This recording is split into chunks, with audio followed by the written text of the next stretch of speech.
حيا وآدم بين الماء والطين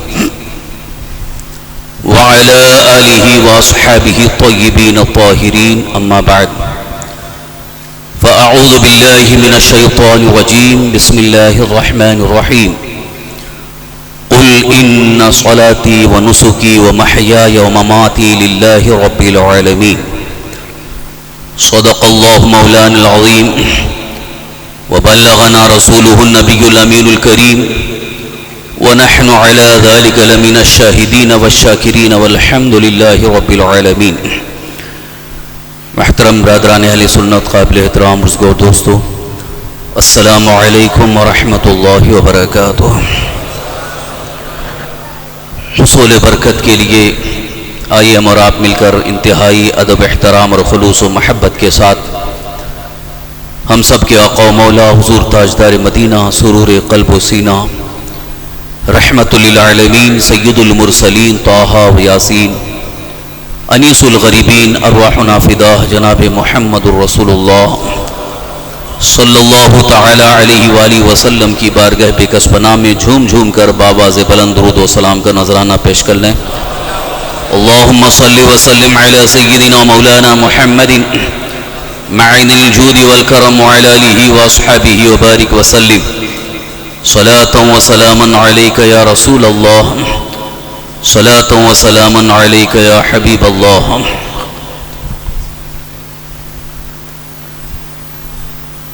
محترم حضرات، ماہ ذی الحج کی 4 تاریخ ہو گئی ہے. ذی الحجہ کا یہ مہینہ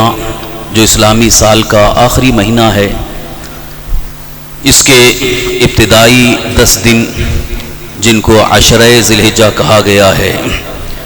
یہ بھی بڑے مبارک ہیں، جن کی بڑی فضیلت آئی ہے، اور ان دنوں کی عبادت اللہ تعالیٰ کی بارگاہ میں مقبول ہے. اور ان دنوں میں روزے بھی اللہ تعالیٰ کی بارگاہ میں مقبول ہیں، اور ان کا بڑا عظیم ثواب بھی ہے. خاص طور پر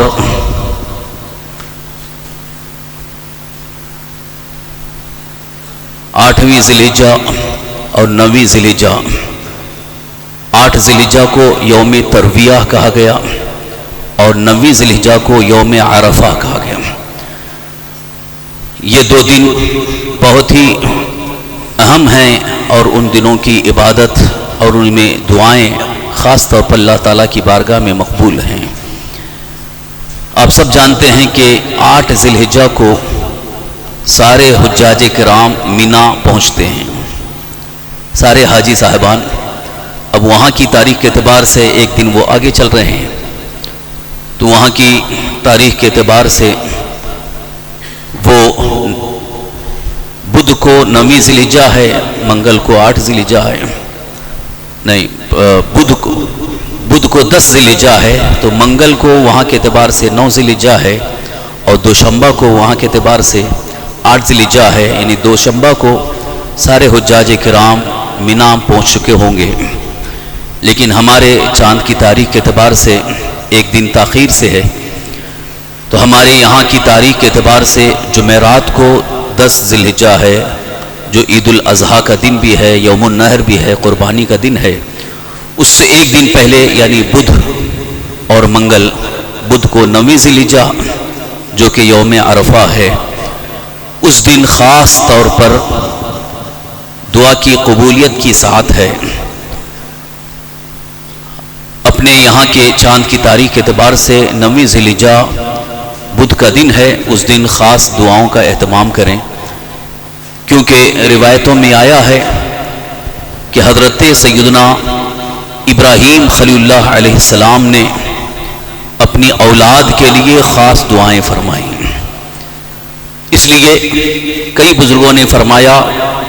کہ 8 ذی الحجہ یا 9 ذی الحجہ کو اپنی اولاد کے حق میں خاص دعائیں اللہ کی بارگاہ میں قبول ہوتی ہیں. ان 2 دنوں میں خاص طور پر دعاؤں کا اہتمام کریں، اور ذکر و اذکار اور تلاوت قرآن، نوافل وغیرہ کی کثرت کریں. تاکہ ہماری دعائیں اللہ تعالیٰ کی بارگاہ میں قبول ہو جائیں۔ ساتھ ہی ساتھ اگر 8ویں ذی الحجہ اور 9ویں ذی الحجہ کو روزہ بھی رکھنے کی کوشش کریں، جو حضرات روزہ رکھ سکتے ہیں وہ روزہ رکھیں، کیونکہ حدیث پاک کا مفہوم ہے کہ جو ان دنوں میں روزہ رکھ لے گا اس کے 1 سال اگلے اور 1 سال پچھلے تمام گناہوں کی مغفرت ہو جاتی ہے، اور اسے 1 سال روزہ رکھنے کا ثواب عطا کیا جائے گا۔ اس لیے ان دنوں میں روزہ بھی رکھنے کی اگر طاقت ہے تو روزہ رکھ لیں، نوافل پڑھیں، جہاں تک ہو سکے تمام مکروہات سے، حرام چیزوں سے بچتے ہوئے خالص اللہ کی رضا کے لیے عبادت میں مصروف ہو جائیں۔ 10 ذی الحجہ کو، جس کو یوم النحر کہا گیا، قربانی کا دن بھی ہے، عید الاضحیٰ کا دن بھی ہے، اس دن روزہ رکھنا منع ہے، حرام ہے۔ کئی بار اس کو میں ذکر کر چکا ہوں کہ سال میں 5 دن روزہ رکھنا منع ہے، اس کے علاوہ پورے سال میں آپ کبھی بھی روزہ رکھ سکتے ہیں۔ یہ 5 دن جن میں سے ایک دن جو ہے عید الفطر کا دن، یعنی رمضان المبارک ختم ہوتا ہے، پہلی شوال کو جو ہم عید کی نماز ادا کرتے ہیں جس کو عید الفطر کہا گیا، اس دن بھی روزہ رکھنا حرام ہے۔ اور اس کے بعد 10، 11، 12، 13 یہ 4 دن ہیں، ان دنوں میں روزہ رکھنا منع ہے۔ عید الاضحیٰ چونکہ یوم النحر ہے، عید الاضحیٰ کی نماز کی ادائیگی بھی ہے، اور ان دنوں میں خاص مہمان ہوتے ہیں اللہ تعالیٰ کے، اس لیے روزہ رکھنا منع ہے۔ اور ان کو ایام تشریق بھی کہا گیا۔ ایام تشریق 9 ذی الحجہ سے شروع ہوتی ہیں۔ 9 ذی الحجہ کی فجر کی نماز سے لے کر 13 ذی الحجہ کی عصر کی نماز تک یہ تکبیر تشریق پڑھی جائے گی۔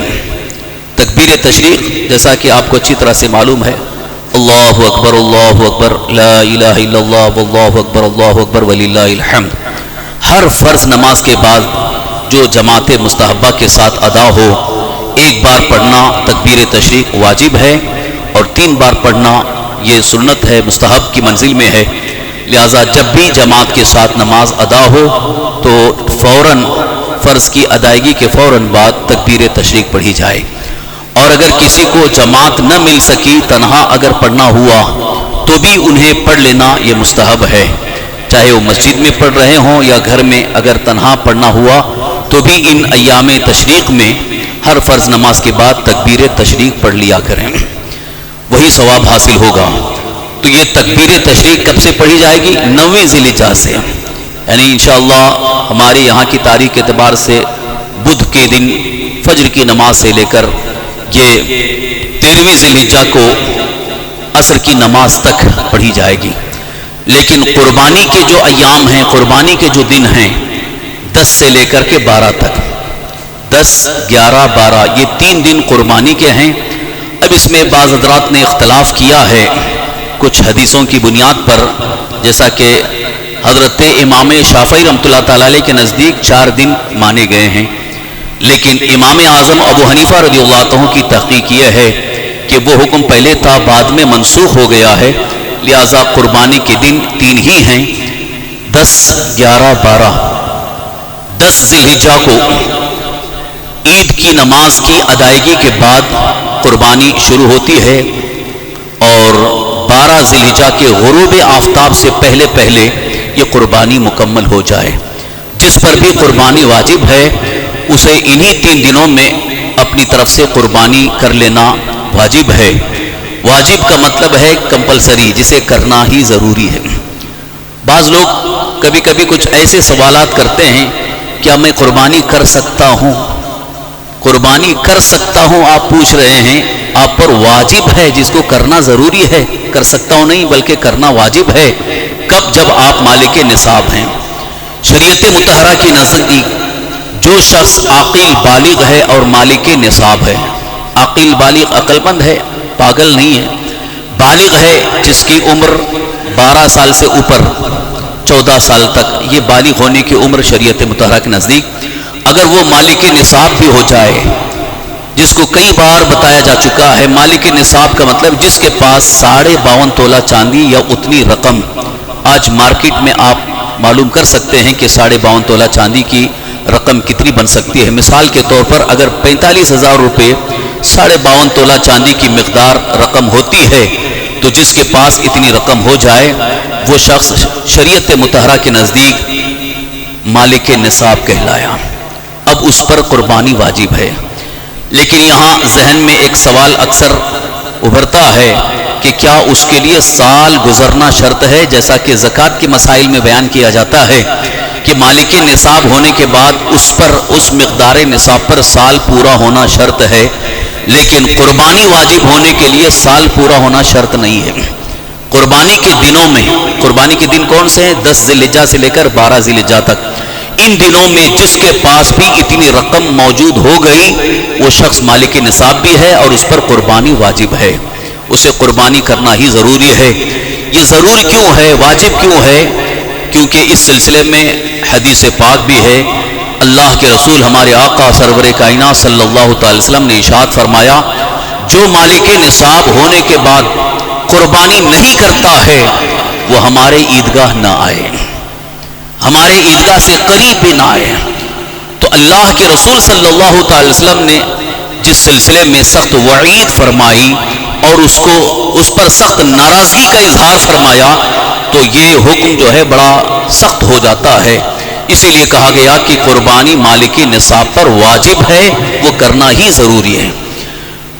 بسا اوقات کچھ لوگ یہ بھی کہتے نظر آئے کہ اس سال میں اپنی طرف سے نہ کر کے اپنے دادا مرحوم کی طرف سے یا دادی مرحوم کی طرف سے یا جن کا انتقال ہو گیا، جن کے والد انتقال کر گئے، والد کی طرف سے کرنا چاہتا ہوں، یا والد موجود ہیں لیکن ان کے اوپر واجب نہیں ہے. اگر کوئی بیٹا یہ چاہتا ہے کہ میں اپنی طرف سے نہ کر کے اپنے والد کی طرف سے کرنا چاہوں تو کیا یہ قربانی کر سکتا ہوں؟ تو یہاں پر انہیں مسئلہ جاننا ضروری ہے کہ والد پر اگر قربانی واجب ہو چکی ہے تو والد صاحب کی طرف سے بھی ہوگی. اب وہ چاہے وہ کریں یا بیٹا کرے. اسی طرح سے بیٹا اگر مالک نصاب ہو چکا ہے تو اس پر بھی واجب ہے. تو اگر یہاں پر والد صاحب کے پاس اتنی رقم ہے جس سے وہ مالک نصاب ہو گئے تو ان پر بھی واجب ہے، اور بیٹا خود مالک نصاب ہے تو اس پر بھی قربانی واجب ہے. لہذا جس پر واجب ہے وہ اپنا واجب چھوڑ کر کے والد صاحب کی طرف سے ادا کرنا چاہے تو ان کی طرف سے تو قربانی ہو گئی، لیکن اپنی طرف جو واجب تھی اس کو نہ ادا کرنے کا گناہ اس پر ہوگا. اس لیے خود پر جو واجب ہے اسے بھی ادا کرے، اور اگر اللہ نے نوازا ہے، اللہ نے استطاعت عطا فرمائی ہے، والد صاحب پر قربانی واجب ہو چکی تو ان کی طرف سے بھی ادا کریں. یا اگر والد صاحب کا انتقال ہو چکا ہے یا دادا مرحوم کا انتقال ہو گیا ہے تو ان پر تو انتقال کے بعد ان پر واجب نہیں ہے. جن کا انتقال ہو چکا ہے ان کی قربانی واجب نہیں ہے. لہذا اگر اولاد اپنے مرحوم والد کی طرف سے یا مرحوم دادا کی طرف سے کرنا چاہے تو یہ مستحب ہے، ایصال ثواب ہے، کر سکتے ہیں، لیکن واجب نہیں ہے. واجب تو خود اس پر جو خود مالک نصاب ہے اس پر واجب ہے، اسے اپنا واجب ادا کرنا ضروری ہے. اس کے ساتھ ساتھ اگر اللہ نے استطاعت عطا فرمائی ہے، نوازا ہے، تو وہ اپنے مرحوم والدین کی طرف سے یا دادا کی طرف سے کر سکتے ہیں. اسی طرح سے سرکار دو عالم صلی اللہ تعالی وسلم کی جانب سے قربانی کرنا یہ بھی مستحب ہے، کیونکہ خود رسول پاک صلی اللہ تعالی وسلم نے اپنی حیات ظاہری میں 2 مینڈھے ہمیشہ قربانی فرمائے، ایک اپنی طرف سے اور ایک اپنی امت کی طرف سے. تو اسی بنیاد پر حضرت مولا کائنات علی مرتضیٰ کرم اللہ تعالی وجہ الکریم کا یہ معمول رہا کہ حضور صلی اللہ علیہ وسلم کے وصال کے بعد، حضور کے پردہ فرمانے کے بعد، حضرت علی رضی اللہ عنہ نے بھی ہر سال اپنی طرف سے اور حضور صلی اللہ علیہ وسلم کی طرف سے قربانی فرمائی. ترمذی شریف میں یہ حدیث پاک موجود ہے. اسی لیے علماء فرماتے ہیں کہ اگر اللہ تعالیٰ نے استطاعت عطا فرمائی تو اپنی طرف سے جو واجب قربانی ہے وہ بھی ادا کرے، اور اگر اللہ نے استطاعت عطا فرمائی تو حضور صلی اللہ علیہ وسلم کی طرف سے بھی کرے، اسے ثواب اس کا حاصل ہوگا. اس لیے کہ یہ حضور صلی اللہ علیہ وسلم کی بارگاہ میں ایک نذرانہ ہے جس کا یقیناً آپ کو ثواب حاصل ہوگا. لیکن اپنا واجب چھوڑ کر کے وہ نذرانہ پیش کر رہے ہیں تو واجب چھوڑنے کا گناہ ہوگا. اس لیے اپنا واجب بھی ادا کرے، اور مزید اللہ نے طاقت عطا فرمائی ہے، استطاعت عطا فرمائی، تو وہ بھی ادا کریں. لیکن اگر صرف اپنا واجب ادا کرنے کی استطاعت ہے تو صرف اپنا واجب ادا کرے، اور اگر دوسری قربانی جو مستحب ہے وہ نہ کر سکا تو کوئی حرج نہیں. یہاں پر ایک ذہن میں اکثر لوگوں کے سوال بھی ہے، اور ساتھ ہی ساتھ سوشل میڈیا پہ یہ بہت ویڈیو وائرل ہوا ہے اور اس کو بہت زیادہ پھیلایا گیا ہے. تقریباً میں سمجھ رہا ہوں کہ گزشتہ سال یا اس 2-3 سال سے یہ مسئلہ زیادہ وائرل ہوا ہے، اور اس سلسلے میں کافی کنفیوژن ہے. اس کو بہت زیادہ ہائی لائٹ کیا جا رہا ہے، غیروں کی طرف سے اس کو بہت زیادہ پروموٹ کیا جا رہا ہے کہ ایک گھر کے اندر اگر 5, 7 یا 10 افراد ہیں، جوائنٹ فیملی ہے، تو ایک ہی بکرے سے سب کی طرف سے قربانی ہو سکتی ہے. یہ مسئلہ سوشل میڈیا پر گردش کر رہا ہے، اور اس کو پیش کرنے والے وہ اہل سنت و جماعت کے جو مخالف ہیں اس فرقے کی طرف سے یہ بات آئی ہے جہاں تک میں نے تحقیق کیا ہے. اور اس کو اب دوسری قوموں کی طرف سے بہت زیادہ ہائی لائٹ کیا جا رہا ہے. جب ایک بکرے کی طرف سے پورے گھر والوں کی طرف سے قربانی ہو سکتی ہے تو پھر 2-2, 3-3, 4-4 بکرے لانے کی کیا ضرورت ہے؟ اس سے ذرا کم بھی ہو جائے گا اور گندگی نہیں ہوگی، صاف صفائی بھی ہوگی، اور بہت زیادہ اس میں پریشانی نہیں آئے گی، دقتیں نہیں آئے گی. ایک بکرا لے آؤ، سارے گھر والوں کی طرف سے ہو جائے گی. اس سلسلے میں پہلی بات تو یہ میں عرض کرنا چاہوں گا کہ اگر اپنی طرف سے کسی نے کہا ہے، جو کہ یہ حدیث پاک میں اس کا کہیں ذکر نہیں ہے کہ ایک بکرے سے پورے گھر والوں کی طرف سے قربانی ہو سکتی ہے، کہیں حدیث پاک میں نہیں ہے، اور فقہ کی کتابوں میں کہیں اس کا ذکر نہیں ہے. البتہ جن لوگوں نے یہ مسئلہ پیش کیا ہے، مجھے لگتا ہے کہ وہ شاید ایک حدیث پاک سے انہوں نے استدلال کیا ہے. وہ حدیث جو ابھی میں نے پیش کیا کہ اللہ کے رسول صلی اللہ تعالی وسلم نے ہر سال 2 مینڈھے قربانی کیے، ایک اپنی طرف سے اور ایک پوری امت کی طرف سے. تو اس کو دلیل بنا کر کے ان لوگوں نے کہنا شروع کیا کہ ایک بکرے میں حضور صلی اللہ علیہ وسلم کی پوری امت کی طرف سے قربانی ہو سکتی ہے، تو پھر پورے گھر والوں کی طرف سے کیوں نہیں ہو سکتی؟ گھر میں 5 حضرات ہیں، 10 حضرات ہیں، لہٰذا ایک بکرا لا کر کے سب کی طرف سے ہو جائے گی. مسئلہ انہوں نے سمجھا نہیں. یہ غالباً جو جماعت اہل حدیث کے مولوی حضرات ہیں انہوں نے اس مسئلے کو زیادہ ہائی لائٹ کیا ہے. میں ان سے ایک بات پوچھنا چاہتا ہوں، اللہ کے رسول صلی اللہ تعالی وسلم کی حدیث کو آپ نے دلیل بنایا کہ ایک مینڈھے کو حضور نے پوری امت کی طرف سے قربانی کی ہے، لیکن پھر اپنی طرف سے الگ سے کیوں کیا حضور؟ 2 مینڈھے ہیں، 2 مینڈھوں کا ذکر ہے، ایک اپنی طرف سے پوری امت کی طرف سے. تو یہاں بات دراصل یہ ہے کہ اللہ کے رسول صلی اللہ علیہ وسلم نے اپنی طرف سے بھی ادا کیا، اور امت کی طرف سے جو ادا کیا ہے وہ واجب قربانی نہیں تھی، وہ مستحب ہے. لہٰذا اگر گھر کے اندر 5 افراد ہیں، 10 افراد ہیں، اور سب مالک نصاب ہیں، تو ایک بکرے سے سب کی طرف سے قربانی نہیں ہوگی، بلکہ سب مالک نصاب ہیں تو ہر ایک کی طرف سے قربانی کرنا ہوگا. اب چاہے وہ ایک بکرا ایک طرف سے کر لیں اور باقی سب کو بڑے جانوروں میں شرکت کر لیں، حصہ لے لیں، تو اس طرح سے ہو سکتا ہے. لیکن اگر ایک ہی بکرے سے اکتفا کر لیں کہ سب کی طرف سے ہو گئی ہے اور بڑے جانور میں حصہ لینے کی ضرورت نہیں ہے، تو وہ غلطی پر ہیں، وہ جہالت پر ہیں. مسئلے کو سمجھیں. واجب قربانی جس پر جو مالک نصاب ہے اس پر واجب ہے. اگر ایک گھر کے اندر ایک ہی مالک نصاب ہے اور باقی کوئی بھی مالک نصاب نہیں ہے تو پھر ایک ہی بکرا لائیں اور ایک کی طرف سے قربانی ہو گئی، سب کو کھانے کا موقع مل جائے گا. یہ وہاں پر ہے کہ جہاں کوئی مالک نصاب نہیں، صرف ایک ہے. جیسے مثال کے طور پر گھر کے اگر ذمہ دار والد صاحب ہیں اور بچے بڑے ہو گئے ہیں، وہ کماتے ہیں، لیکن سب کی کمائی جو ہے وہ ایک ہی کے پاس جمع ہوتی ہے، والد صاحب کے پاس دے دیتے ہیں اور اپنے پاس وہ الگ سے بینک بیلنس کچھ نہیں رکھتے ہیں، صرف خرچ کے لیے لیتے ہیں. تو ایسی صورت میں والد صاحب ذمہ دار ہیں، وہ مالک نصاب ہیں، لہذا ان کی طرف سے اگر قربانی ہو رہی ہے تو سب کی طرف سے ہو گئی ہے، یعنی سب پر واجب نہیں ہے، لہذا والد صاحب کی طرف سے ادا ہو رہی ہے، تو اس میں کوئی حرج نہیں. لیکن اولاد میں جو بچے کما رہے ہیں والد صاحب کو بھی دیتے ہیں اور اپنا خود بھی بینک بیلنس رکھتے ہیں، جیسا کہ عام طور پر ہر ایک کا بینک بیلنس ہے، ہر ایک کے پاس اپنا خود کا پیسہ ہے جس سے وہ خود مالک نصاب ہو چکے ہیں، تو اب یہاں ایسی صورت میں ایک بکرے سے سب کی طرف سے قربانی نہیں ہوگی، کیونکہ ایک بکرا جو ہے وہ اس سے ایک ہی کی قربانی ہو سکتی ہے، اس میں سب شریک نہیں ہو سکتے ہیں۔ بڑے جانور میں اگر شریک ہونا چاہیں تو شریک ہو سکتے ہیں، بڑے جانور میں 7 حصے ہوتے ہیں، لہذا وہاں 7 حضرات شریک ہو سکتے ہیں، لیکن چھوٹا جانور بکرا، بکری، مینڈھا، یہ سب جو ہے یہ چھوٹے جانور، اس میں 7 حضرات یا 2 حضرات نہیں شریک ہو سکتے، ایک کی طرف سے ایک ہی ہوگی۔ تو اس مسئلے کو اچھی طرح سے سمجھنے کی کوشش کریں۔ اللہ تعالی ہم سب کو شریعت مطہرہ کے مطابق صحیح طریقے سے قربانی پیش کرنے کی توفیق عطا فرمائے۔ درود شریف پڑھ لیں۔ اللہم صلی وسلم علی سیدنا مولانا محمد معین الجود والکرم وعلی آلہ واصحابہ وبارک وسلم صلاۃ و سلام علیک رسول اللہ صلی اللہ تعالی علیہ وسلم۔ قربانی کے موقع پر ابھی جو قربانی کی تیاریاں چل رہی ہیں، اس سلسلے میں الحمدللہ پوری دنیا کے مسلمان ایک ساتھ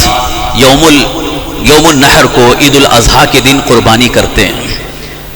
پوری دنیا کے مسلمان قربانی کی یہ عظیم عبادت ادا کرتے ہیں، چاہے ہندوستان ہو یا پوری دنیا میں جہاں کہیں بھی مسلمان موجود ہیں، چاہے وہ عرب میں ہو، امریکہ میں ہو، لندن میں ہو، پیرس میں، جہاں کہیں مسلمان ہیں، اس دن یعنی جو ایام نحر جن کو کہا گیا قربانی کے دنوں میں سارے مسلمان جو بھی مالک نصاب ہیں وہ قربانی کرتے ہیں۔ اب اس قربانی کے حوالے سے لوگوں کو عجیب تشویش ہو رہی ہے کہ کیوں قربانی کیوں ہے؟ ارے بھائی، قربانی ایک عبادت ہے، قربانی صرف اور صرف گوشت کھانے کے لیے نہیں ہے، قربانی کسی جانور پر ظلم کرنے کے لیے نہیں ہے، قربانی اللہ کی بارگاہ میں ایک مقبولیت حاصل کرنے کی ایک عبادت ہے، اس کو بھی عبادت کا تصور دیا گیا۔ بظاہر لوگ اس کو جانوروں پر ظلم سمجھ رہے ہیں، یا خون بہانا، یا گوشت کھانا، یا مسلمانوں کے دلوں کی سختی، طرح طرح کی بات، طرح طرح کے پروپیگنڈے پھیلا رہے ہیں۔ اس سلسلے میں میں ان کی تسلی کے لیے ایک بات عرض کرنا چاہتا ہوں کہ جب قربانی کا موقع آتا ہے اور مسلمان بکرے خریدتے ہیں، جانور خریدتے ہیں، تو اس وقت لوگوں کو بڑی تکلیف ہونے لگتی ہے کہ یہ جانور پر ظلم کیوں ہو رہا ہے، یہ جانوروں پر ظلم ہو رہا ہے، یہ بند کیا جائے۔ میں ان سے بات پوچھنا چاہتا ہوں، کیا سال بھر جانور ذبح نہیں ہوتے؟ کیا سال بھر جانور ذبح نہیں ہوتے ہیں؟ اگر پورے سال کا پرسنٹیج نکال لیا جائے، خاص طور پر جو بڑی بڑی کمپنیاں جو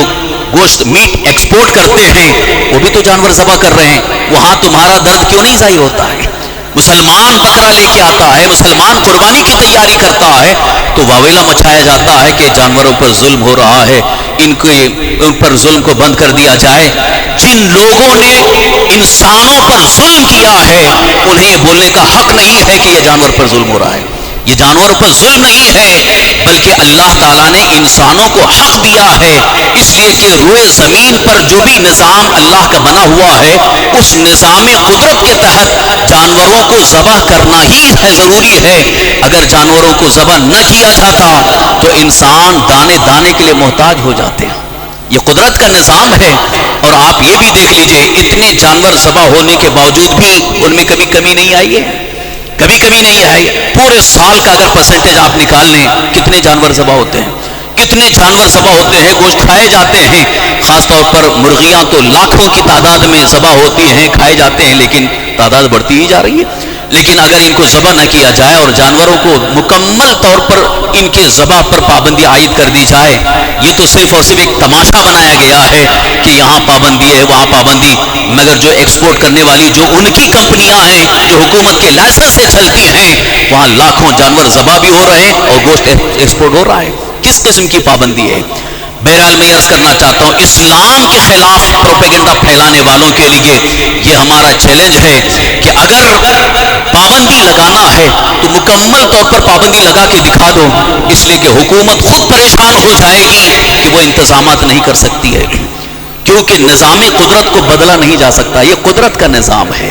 آج تک سورج پوری دنیا کو روشنی دے رہا ہے، اگر حکومت کو پوری دنیا کے لیے یا اپنے ملک کے لیے دن میں روشنی کا انتظام کرنا پڑے، سورج نہ نکلے، تو حکومت مجبور ہو جائے گی۔ قدرت کا نظام اتنا بہتر نظام ہے کہ دن میں سورج نکلتا ہے، پورے دن میں سب کے لیے روشنی کا انتظام ہو رہا ہے۔ لہٰذا میں یہ بات اس لیے عرض کر رہا ہوں کہ ابھی چند دنوں سے کچھ لوگوں کا دماغ خراب ہو گیا ہے، جو قدرت کے نظام کو بدلنا چاہتے ہیں، اور اپنے بنائے ہوئے تو ان کے نظام کھوکھلے ہو گئے اور ان کا نظام تو ختم ہو گیا، تہس نہس ہو گیا، ان کا نظام چل نہیں پا رہا ہے، تو اب وہ قدرت کو چیلنج کر رہے ہیں کہ ہم قدرت کے نظام کو بدلنا چاہتے ہیں۔ یہی وجہ ہے کہ ابھی جو حال میں یہ بات آئی ہے یونیفارم سول کوڈ کی جو بات کہی جا رہی ہے، میں کھل کر کے بات عرض کر رہا ہوں، اگر آپ کو اس سلسلے میں تحقیق کرنا ہو تو تحقیق کر لو، اور سارے دانشور جتنے بھی تعلیم یافتہ ہیں، ایجوکیٹڈ ہیں، وہ ہمارے سامنے بیٹھ کر کے بتائیں یونیفارم سول کوڈ کو نافذ اگر کیا جا رہا ہے تو اس میں سیدھے سیدھے قدرتی نظام کو تبدیل کیا جا رہا ہے، قدرت کے نظام کو تبدیل کرنے کی بات آئے گی، اس لیے کہ جس دن یونیفارم سول کوڈ نافذ ہو جائے گا اس دن آپ دیکھ لینا، یہ میں پورے یقین کے ساتھ کہہ رہا ہوں، قدرت کے نظام کے لیے بہت بڑا چیلنج ہوگا، اور جس دن انسان قدرت کے بنائے ہوئے نظام کے خلاف اگر نظام قائم کرتا ہے پوری دنیا تہس نہس ہو جائے گی، زلزلے آئیں گے، زمین میں بہت زیادہ فساد برپا ہوگا، اس لیے کہ اللہ تبارک تعالیٰ کے نظام کو اگر کوئی بدلنا چاہتا ہے اللہ تعالیٰ اس پر عذاب نازل فرماتا ہے۔ آج پوری دنیا صدیوں سے دنیا کا علم ہے اور قدرت کے نظام کو کوئی بدل نہیں سکا ہے۔ آج اگر کوئی حکومت چاہے کہ سورج جو ہے یہاں سے نہیں نکلے گا بلکہ پچھم سے نکلے گا، تو کسی حکومت کے اندر اتنی طاقت نہیں کہ سورج کو پچھم سے نکال سکے یا ساؤتھ سے یا ویسٹ سے ایسٹ سے نکال سکے۔ یہ اس لیے کہ اللہ نے کچھ نظام کو اپنے ہی دست قدرت میں رکھا ہے، کسی کو اس کا اختیار نہیں دیا۔ آج اگر کوئی حکومت یا کوئی انسان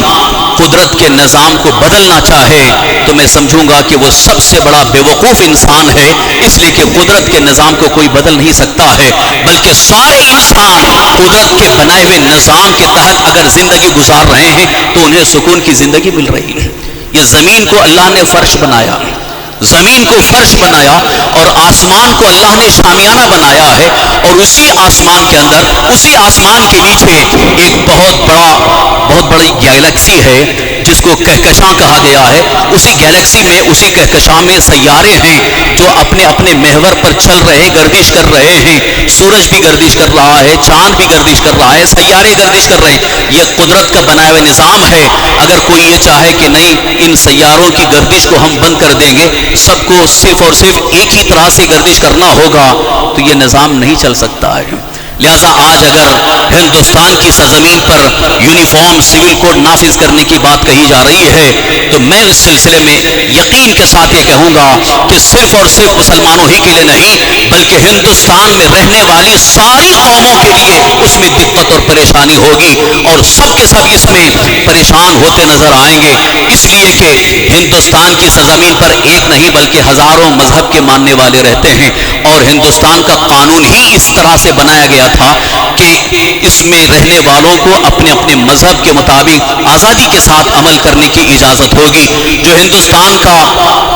کانسٹیٹیوشن بنا ہوا ہے، سمویدھان بنا ہوا ہے، اس میں باضابطہ یہ لکھا ہوا ہے، آج بھی وہ قانون موجود ہے کہ ہر مذہب کے ماننے والے کو اس کے مذہب کے مطابق چلنے کا پورا اختیار ہوگا، پوری آزادی ہوگی۔ لیکن اب اس آزادی کو ختم کرنے کے لیے یونیفارم سول کوڈ نافذ کرنے کی بات کہی جا رہی ہے۔ ابھی نافذ نہیں ہوا ہے لیکن تمہید باندھ رہے ہیں، تیاریاں ہو رہی ہیں، مگر اس سلسلے میں میں سارے دانشوروں سے کہوں گا یہ ایک دن قدرت کے نظام کے لیے بہت بڑا چیلنج بن جائے گا، لہٰذا اسے نافذ نہ کیا جائے تو بہت بہتر ہوگا، اور اگر وہ سمجھدار ہیں تو اس کو سمجھ کر کے اس کو نافذ نہ کریں، ختم کر دیں، اور اس کو ختم کرنے کا اعلان کر دیں۔ ساتھ ہی ساتھ میں اپنے تمام مسلمان بھائیوں سے عرض کرنا چاہوں گا کہ قرآن کریم کی روشنی میں اپنی ہر عبادت کو خالص اللہ کے لیے کرنے کی کوشش کریں، اس لیے کہ ہم قدرت کے نظام کے تحت جی رہے ہیں، اور ہمارا تو ایمان ہے، ہمارا تو یقین ہے کہ رب نے ہمیں پیدا فرمایا اور وہی ہمارا پوری کائنات کا، سارے عالم کا رب ہے، پروردگار ہے۔ لہٰذا ہماری ہر ادا، ہمارا ہر فعل، ہماری زندگی کا ہر کام اللہ کی رضا کے لیے ہونا چاہیے۔ اللہ کی رضا کے لیے ہونا چاہیے۔ تو قربانی کا ایک بڑا عظیم فلسفہ یہ ہے کہ قرآن کریم میں اس کو اللہ تعالیٰ نے یوں ارشاد فرمایا، قل ان صلاتی و نسکی و محیای و مماتی للہ رب العالمین۔ اے میرے محبوب آپ فرما دیجئے، اللہ نے اپنے حبیب صلی اللہ تعالی وسلم سے کہلوایا کہ آپ کہہ دیجئے، آپ فرما دیجئے، ان صلاتی، بے شک میری نماز، و نسکی اور میری قربانیاں، و محیایا اور میرا زندہ رہنا، و مماتی اور میرا دنیا سے رخصت ہونا، للہ رب العالمین، سب کچھ اللہ کے لیے ہے جو سارے عالم کا پروردگار ہے۔ قرآن کریم کی اس آیت میں ایک پیغام یہ دیا گیا ہے، نماز، قربانیاں، اپنا جینا، اپنا مرنا، سب کچھ اللہ کے لیے ہے، یعنی ہماری زندگی کی ہر ادا رضائے الہی کے لیے ہو، اللہ کی خوشنودی کے لیے ہو۔ اسی لیے فقہ کی تمام کتابوں میں یہ مسئلہ آپ کو ملے گا، اگر کوئی شخص قربانی کر رہا ہے صرف گوشت کھانے کی نیت سے، اس کی قربانی نہیں ہوگی،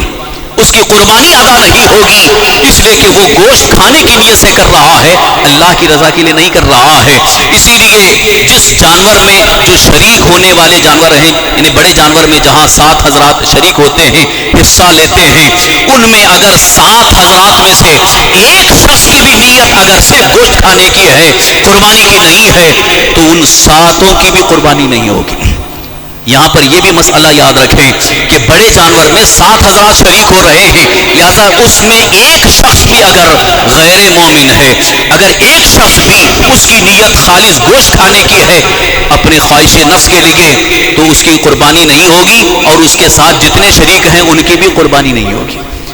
یہ مسئلہ کیوں ہے؟ اس لیے کہ قربانی صرف گوشت کھانے کے لیے نہیں ہے، اپنی خواہش کی تکمیل کے لیے نہیں ہے، قربانی کوئی کھیل کود کا مسئلہ نہیں ہے، قربانی صرف اور صرف تماشے کے لیے بکرے لانے کا نام نہیں ہے، قربانی لوگوں کے سامنے اعلان کر کے کہ میں 2 لاکھ کا بکرا لا رہا ہوں، اعلان کرنے کے لیے نہیں ہے، بلکہ قربانی خالص اللہ کی رضا کے لیے عبادت ہے۔ اسی لیے کہا گیا کہ قربانی کرنا ہے تو آپ خالص اللہ کی رضا کے لیے، اپنے مولا اپنے رب کی رضا اور خوشنودی کے لیے کریں، اس میں آپ کے لیے اتنی برکتیں ہیں، اتنی برکتیں ہیں کہ قرآن کریم میں اللہ تعالیٰ ارشاد فرماتا ہے، لن ينال اللہ لحومها ولا دماؤها ولكن ينالہ التقوی، ان کے خون اور ان کے گوشت اللہ کی بارگاہ میں نہیں پہنچتے ہیں، بلکہ تمہاری پرہیزگاری اللہ کی بارگاہ میں پہنچتی ہے، تمہاری نیت اللہ کی بارگاہ میں دیکھی جاتی ہے۔ لہذا اگر آپ نے جانور کو ذبح کر دیا، قربانی کے جانور کو آپ نے قربان کر دیا، خون زمین پر گرا، وہ خون نہیں پہنچ رہا ہے، گوشت تو اللہ نے آپ ہی کو عطا فرما دیا کہ اسے تم خوش دلی سے کھاؤ، گوشت اللہ کی بارگاہ میں نہیں پہنچ رہا ہے، بلکہ تمہارے دل میں اخلاص کتنا ہے وہ اللہ کی بارگاہ میں پہنچتا ہے۔ اسی لیے اخلاص کے ساتھ خالص اللہ کی رضا کے لیے قربانی کی عظیم عبادت ادا کرنے کی کوشش کریں، اور ہمیشہ یہ ذہن میں رہے کہ یہ قربانی ایک عبادت ہے، قربانی اللہ کی ایک عبادت ہے۔ جس طرح ہمارے لیے نماز عبادت ہے، روزہ عبادت ہے، زکوٰۃ عبادت ہے، حج عبادت ہے، اسی طرح سے قربانی بھی ہمارے لیے اللہ کی ایک عظیم عبادت ہے۔ لہذا اسی عبادت کے تصور کے ساتھ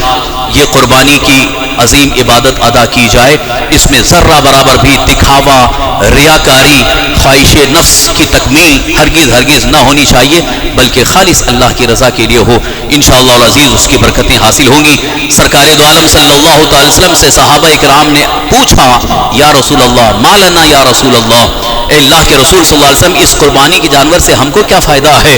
تو حضور صلی اللہ علیہ وسلم نے ارشاد فرمایا، فی کل شعر حسنۃ، تمہارے لیے اس میں ہر بال کے بدلے میں نیکی ہے۔ جس جانور کی قربانی دی جا رہی ہے، اب اس جانور کے بدن پہ بال ہو یا نہ ہو، یہاں تو ایک مثال دی ہے اللہ کے رسول صلی اللہ علیہ وسلم نے، اس لیے کہ عام طور پر جو قربانی کا جانور ہوتا ہے اس کے بدن پہ بال ہوتے ہیں۔ اگر کوئی جانور کے بدن پہ بال نہیں ہیں، جیسا کہ بڑے جانوروں میں اکثر ایسا نظر آتا ہے، لیکن اگر غور سے دیکھا جائے تو چھوٹے چھوٹے بال روئیں کی شکل میں موجود تو ضرور ہوتے ہیں، یہاں تک کہ مینڈھا بھی اگر دیکھ رہے ہیں بظاہر اون کی شکل میں ہے لیکن وہ بھی بال ہیں، اگر اس کو گننا چاہیں تو زندگی ختم ہو جائے گی، ہم گن نہیں سکتے ہیں، مگر رسول پاک صلی اللہ علیہ وسلم ارشاد فرماتے ہیں، اللہ کریم اتنا کریم ہے کہ تم نے اخلاص کے ساتھ اللہ کی بارگاہ میں قربانی ادا کی ہے تو تمہارے نامہ اعمال میں اتنی نیکیاں لکھی جائیں گی۔ اتنی نیکیوں کے لیے ہمیں کتنے سال لگ جاتے ہیں، اگر نیکی کرنا ہے، جیسے ایک نیکی ہم نے کیا ہے، نامہ اعمال میں ایک نیکی لکھی گئی، تو ایسے اگر 1000 یا 1,00,000 نیکیاں کرنا ہوں تو ہمارے لیے کتنا ٹائم لگ جاتا، عبادت اپنی زندگی کے کتنا وقت گزر جاتا، مگر اللہ نے اتنا عظیم کرم فرمایا، ادھر ہم نے اس کی بارگاہ میں قربانی ادا کی تو اس کے جسم پر، اس کے بدن پر جتنے بال ہیں اتنی نیکیاں ہمیں فوراً عطا کی جاتی ہیں۔ لہٰذا خوش دلی سے ادا کرنے کی کوشش کریں، اور ساتھ ہی ساتھ یہ بھی میں آپ تمامی حضرات کے سامنے اعلان کرنا چاہوں گا کہ قربانی جیسی عظیم عبادت میں ہمارے دین، ہمارے مذہب اسلام کا وقار ظاہر ہونا چاہیے۔ بے وقار نہ بناؤ، اپنے آپ کو بھی اور اپنے مذہب، اپنے دین کو بھی باوقار رکھنے کی کوشش کریں کہ دوسروں کو یہ محسوس نہ ہو کہ یہ کیا بدتمیزیاں ہو رہی ہیں، یہ کیا خرافات ہو رہی ہیں۔ جیسا کہ بہت سارے لوگ بکرے لا کر کے لڑاتے ہیں، یہ لڑانا کیا ہے؟ یہ تماشے کے لیے نہیں ہے، یہ لڑانے کے لیے نہیں ہے۔ وہ جانور جس کو قربانی کے لیے آپ نے خرید لیا ہے، اس کی بھی تعظیم ضروری ہے، اس کا احترام ضروری ہے۔ یہاں تک کہ شریعت مطہرہ کا حکم ہے کہ اگر وہ بڑا جانور ہے تو اس پر سواری نہیں کر سکتے، اس کے ذریعے آپ کھیت کی جتائی نہیں کر سکتے ہیں، کوئی کام نہیں لے سکتے ہیں، بیل گاڑی میں اس کا استعمال نہیں کیا جا سکتا ہے۔ تو جس جانور کو قربانی کے لیے منسوب کر دیا گیا، اس کے لیے اس کا اتنا احترام ہے۔ تو جو لوگ لڑاتے ہیں دکھاوے کے لیے کہ ہمارا بکرا غالب آ جائے گا اور تمہارا بکرا مغلوب ہو جائے گا، یہ سب بالکل ہی مکروہ ہے، اللہ اور اس کے رسول کو ناپسند ہے۔ لہذا بکروں کو یہ لڑانے والا تماشا ہرگز نہ کریں، اور جہاں تک ہو سکے ان بکروں کے ساتھ اچھا سلوک ہو، ان کے کھانے پینے، ان کی صاف صفائی کا بھی اہتمام رکھنے کی۔